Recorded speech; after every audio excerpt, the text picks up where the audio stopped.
joining us this week. We're excited to bring you another industry professional, this time from the sports world. So I'm excited to learn more. Tyler, thanks for being with us. Would you mind introducing yourself? Tell us who you are, what you do, and where you're from. Sure. So I am Tyler Hagin. I'm the Regional Food and Beverage Director for the PGA Tour. So I actually oversee all of our food and beverage operations at TPC Sawgrass in Ponte Vedra Beach, Florida, as well as helping our 15 owned and operated clubs across the country with any national initiatives we're working on or any kind of support that we need from them. I'm originally born in Connecticut, but I grew up in Baltimore, Maryland. So that's really where I call home is just outside Baltimore, a little town called Towson.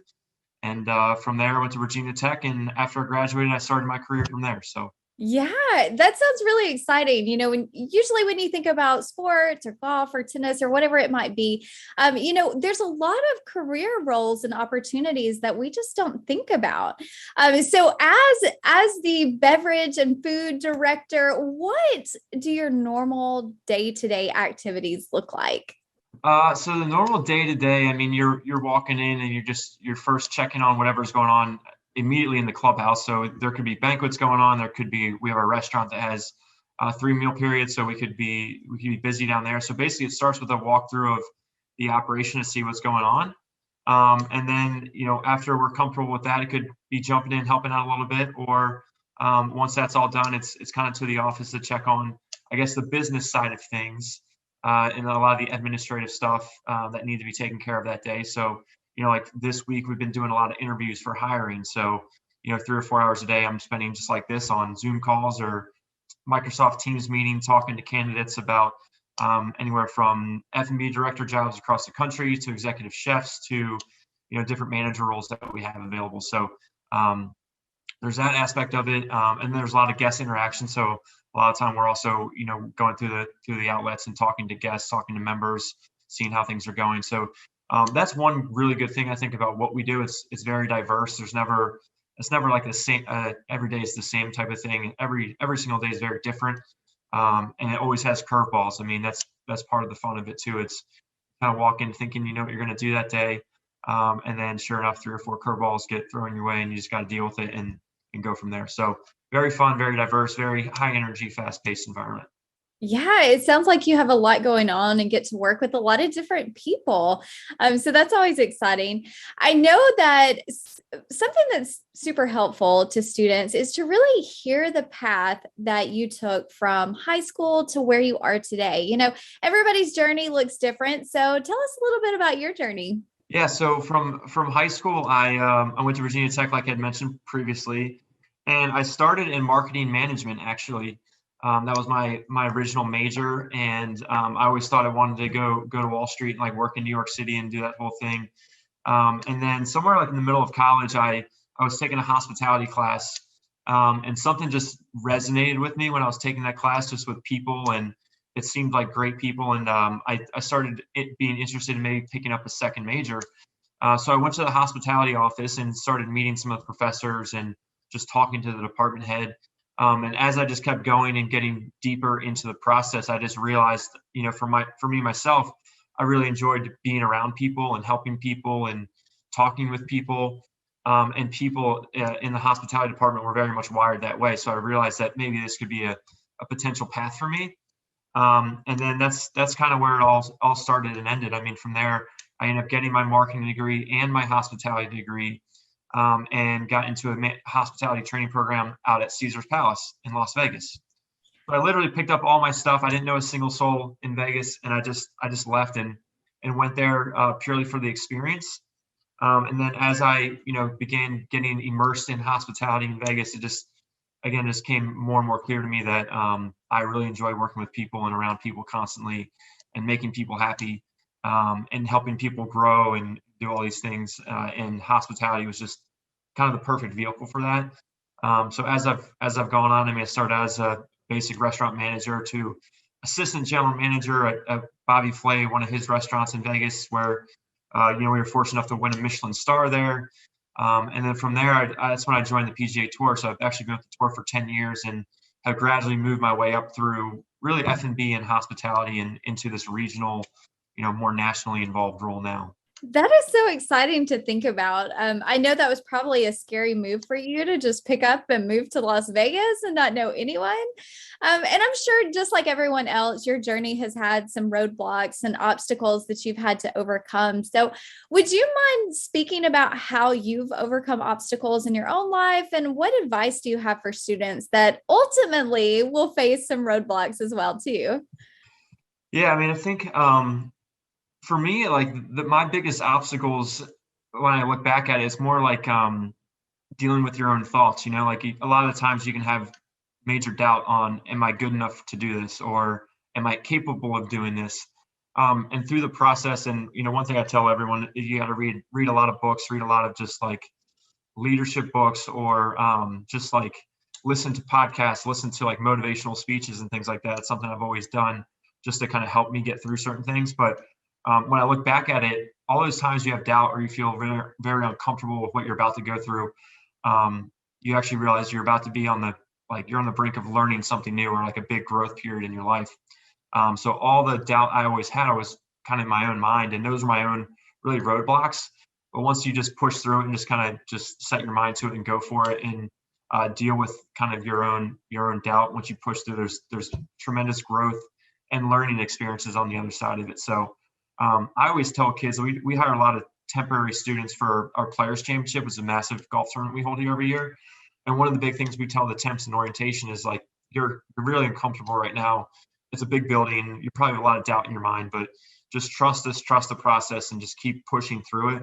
And a week from now, you're going to realize you learn a lot about yourself. You learn a lot about the industry, and you'll go through a lot of growth just in 1 week. And I think I apply that to my entire kind of career, and that's what I'd probably say is the best advice I could give, is just push through the doubt, and read a lot of books. There's a lot of information out there, and listen to a lot of people who know what they're talking about. There's a lot of good stuff out there.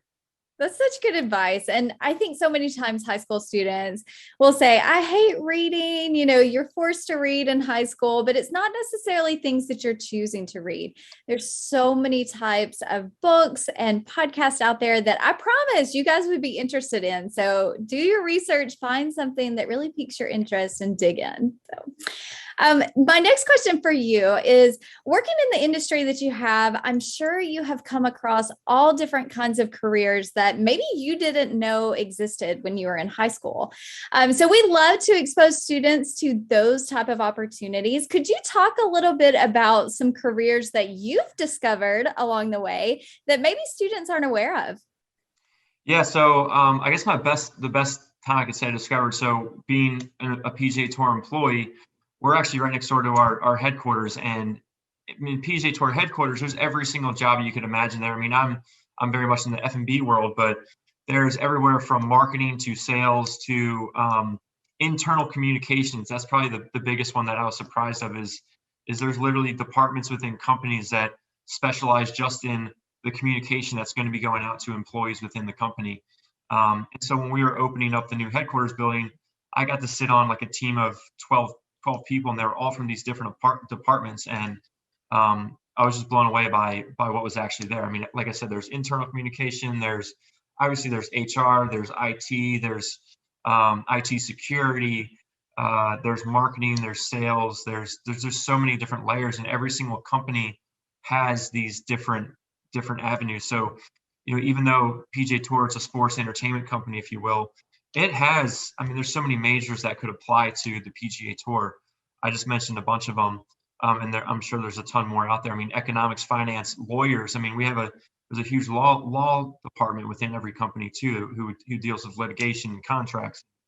There's just so many different, I guess, tentacles to any company you'd ever deal with. So any major you would go for. It doesn't mean you have to go to a company that just specializes in that. I mean, these big corporations, they have basically every single major built into them. It's pretty interesting. Yeah, it really is interesting. And, we like to tell students, think about what you really enjoy doing. What's your hobbies? What's your passion? And chances are you can find a very lucrative career doing that exact same thing. So, we might have students watching that love to play golf, but you're never going to be a professional golfer, and you can still work in that industry and be around the sport. So I love that you mentioned that. On that point too, I think that like going after what you're passionate about is I think great advice for anyone, and it makes the working part not feel like work if you're really going in every single day and love what you do and you feel strongly about whatever it is that you're doing. That's half of the battle when it comes to enjoying what you like doing. And at the end, I mean, COVID, I think, has taught a lot of people that life is very short, and just find what you're passionate about and just go for it. Yes, that's such good advice. So speaking of advice, what is something that you wish you would have learned at a much younger age? I would say that just to like pick your head up and breathe and like enjoy yourself a little bit. I mean, when I got to Vegas, like I said, I was so focused on just working and gaining experience and gaining professional experience that I missed weddings, I missed birthday parties, I missed all kinds of celebrations to people that were close to me. And I would just encourage everyone, don't let those moments go by because you don't get them back. And work will always be there. Believe me. I mean, I could leave right now and work will be here tomorrow waiting for me. So, but some of those milestone things you don't get a second chance at. So I would say make sure you go to those things. Yes. So I have one last question for you, and then we have a few questions from students we want to get to. But Sure. my next question is, what is some actionable advice for students, something that they can do right now today while they're still in high school, if they're interested in this career path or maybe working in your industry? I think there's tons of things you can do. I mean, there's all kinds of groups, whether it's on Facebook or LinkedIn or whatever that is centered around whatever you're studying or whatever you're interested in. So you can reach out to those groups and join them. And then within those groups, often there's all kinds of articles that are posted. There's interviews probably similar to this that get posted. And so you can start learning more about what you think you're interested in, and then even start reaching out to those people within those groups to introduce yourself, build your network, and just hear their side of the story, hear what their experience is about. Because really, I think in high school, you're really in that information gathering stage. I mean, I think rarely do you find someone who really knows what they want to do in high school. So the more you can reach out about what you think you want to do and the more information you can gather about what you're interested in, I think the better. And, using the internet for what it's good for in terms of that, it's a very powerful tool, and there's tons of resources out there. So this LinkedIn and those connecting people type platforms is, I think, a great avenue to learn more. Yes, and so many times industry professionals are more than willing to respond and give you good advice and be that mentor type person in your life. So don't ever be afraid to reach out. I want to reiterate that it's such an easy first step. And what's the worst that could happen? You don't get a response, or you're told no. You're in the same boat that you were in before. Yep. Yeah, so we have some really good questions from students, and this first one is a great tie-in to something that you mentioned earlier. Are there internships or part-time jobs available in the industry that you work in, and how do I find out about those opportunities? So yes, there's definitely internships in my industry, and we have a food and beverage internship that we do at least at Sawgrass. We usually have 2 or 3 a year. Where you're rotating through the different departments of food and beverage. So all you have to do is actually go to tpc.com and go to the careers website page, and there's all kinds of internship opportunities. There's also oftentimes there's internships available with the actual PGA Tour as well. The ones that I'm in charge of are here at Sawgrass and throughout the TPC Network. So just tpc.com and go to the careers page, and there should be information there. Yeah. And we'll be sure and put some links in the description too, so students can check out those opportunities. And you can share my email address too, and anyone who might be interested in, you can shoot me a note and we could try to figure out if there's something that fits. Perfect. So my next question from students is, do you ever get to meet professional golfers? I do, absolutely. Being at Sawgrass, it's the home of the PGA Tour, so there's a ton of professional golfers that are in here on a daily basis. But through my career, I've probably worked upwards of 20 tournaments, I would say. So through that process, you get to meet people, and yeah, we're around them a lot. So we get to meet many of them. Yes. Yes. So the next question we have is, what type of personality would be a good fit for this career path? I would say someone who is just extremely outgoing and loves interacting with people. I mean, that's the biggest piece of it, because the majority of our day is interacting with people, whether it's helping our staff, managing our staff, interacting with guests, taking care of guests.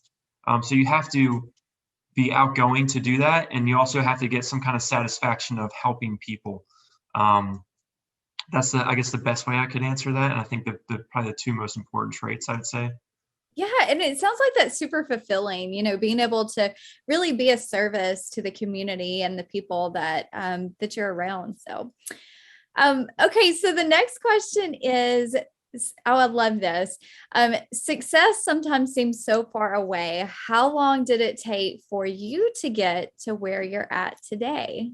I mean, so I've been going at it for 15 years or so now, or 16 years, but it's hard to, I don't know, when do you actually determine if someone's successful or not, right? I think it's another question in itself, but um, I don't know. I think if you just focus, if you come to work every single day or go to your job, wherever your career is, every single day, just trying to do a great job and trying to make an impact, whether it's for the company or on the people around you.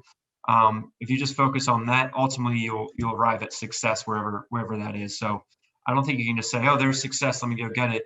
It's just this gradual process that happens by being very consistent and very good at what you do every single day.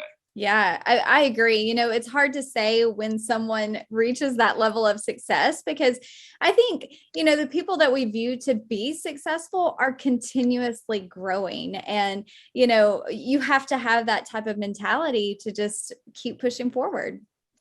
Absolutely. Yeah. Okay. The next question is, to work in hospitality, is this something that I need to go to college for, or are there certifications or training programs that I could do instead?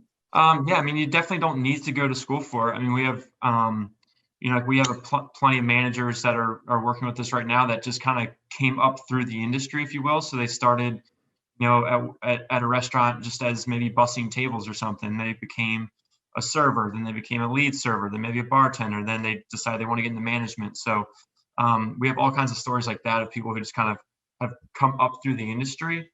So definitely not a requirement to have a hospitality degree.